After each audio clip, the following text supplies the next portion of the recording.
Hello friends, स्वागत आहे तुमचं माझ्या मिनी ब्लॉगमध्ये. ही पहा, श्रीची धडपड चालू होती. मग न्यू ड्रेस घातल्यामुळे ती चष्मा वगैरे लावून फुगीर दाखवत होती. तिचे फोटो काढायचे होते ना, मग फोटोसाठी तिचे पोज वगैरे चालूच होते. पोज अशी द्यायची तशी द्यायची. मग काय, त्यानंतर लगेच तिच्या आत्तूचा आवाज आला की ती आत्तूकडे गेली. लगेच आत्तू थोडं जरी आवाज दिला ना, तिच्या मागे मागे पळत जाते. मग गेली बाहेर आत्तूकडे. मग काय, आमचा प्लॅन झाला बाहेर वगैरे जायचं. बाहेर जाऊन भाजीला आणायचं होतं, काहीतरी बनवावं असं विचार चालत होता. मग भाजी वगैरे भाजी घ्यायला जायचा असं विचार येतो, पण नेमकं तिथं गेलं ना, काय घ्यायचं हे सुचतच नाही कधी पण भाजीला. तरी आम्ही घेऊन आलो भाजीला. आम्ही काय काय आणलो बघा. बटाटे आणलो, बटाटे, दोडका आणि मटकी. आम्ही मटकी म्हणतो, तुम्ही इकडं काय गवार बोलतात मटकीला. मग काय, पत्तागोबी, परत मक्याचे कणीस आणलो, कोथिंबीर, कांदे वगैरे असं घेऊन आलो. त्यानंतर श्रीचं चाललं होतं, मला खायला दे खायला दे. तिच्या पप्पाने पॉपकॉर्नचं पाकिट घेतलं होतं. मग श्रीला पॉपकॉर्नचं पाकिट वगैरे दिलं. मग ती पॉपकॉर्न खात होती. खाली पडलेले नको घेऊ बाळा बोलले तरीही तिचं काही नाही. तिला खूप आवडतं ना, मग ती खाली पडलं तरी पण नाही सोडत. तिला नको म्हणलं तरी ती ऐकत नव्हती.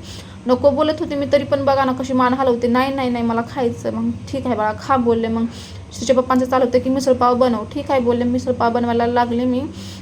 मग पातेलं घेतलं, त्यानंतर लगेच त्यामध्ये मटकी टाकली. मग एक तांब्या पाणी टाकून पहिलं एक स्वच्छ धुवून घेतलं. मग परत लगेच गॅस ऑन करून त्यावर ठेवले.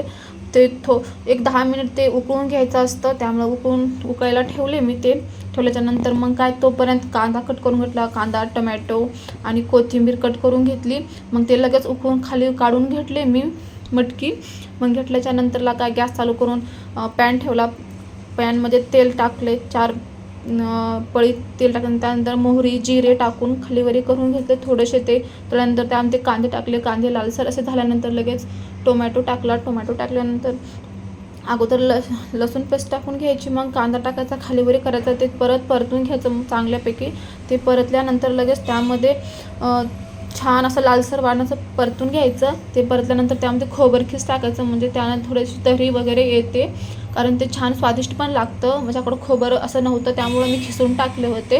भाजायला वगैरे वेळ नव्हतं. त्यानंतर लगेच मी कोथिंबीर टाकून घेतली. परत असं मस्तपैकी असं फ्राय करून घेतले त्याला. लाल असं खूपच जास्त झालं होतं लाल.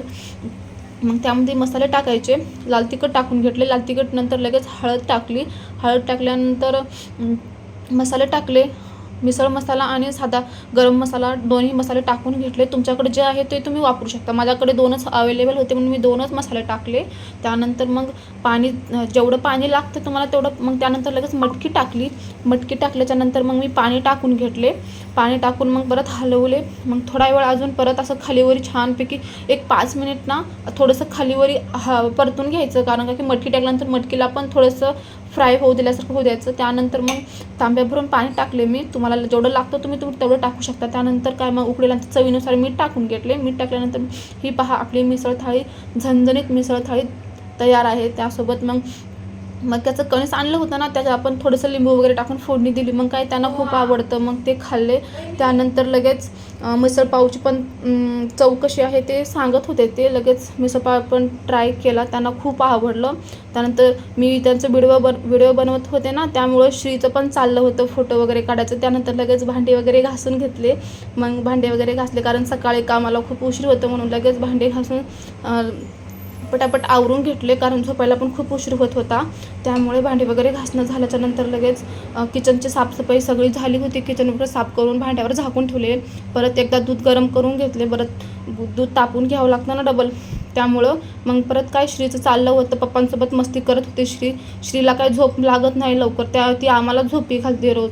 मग पप्पांचे पाय दाबायचं तिचं चाललं होतं.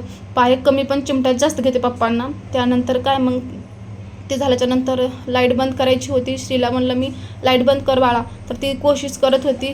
तिचं चाललं होतं लाईट बंद करायला, तिला काय पावतच ना. खूप बिचारी परेशान झाली लाईट बंद करण्यासाठी, पण तिला काय पावत ना. त्यामुळे पप्पाने तिची मदत केली. मग लाईट बंद केलं. त्यानंतर पुन्हा भेटूया दुसऱ्या ब्लॉगमध्ये.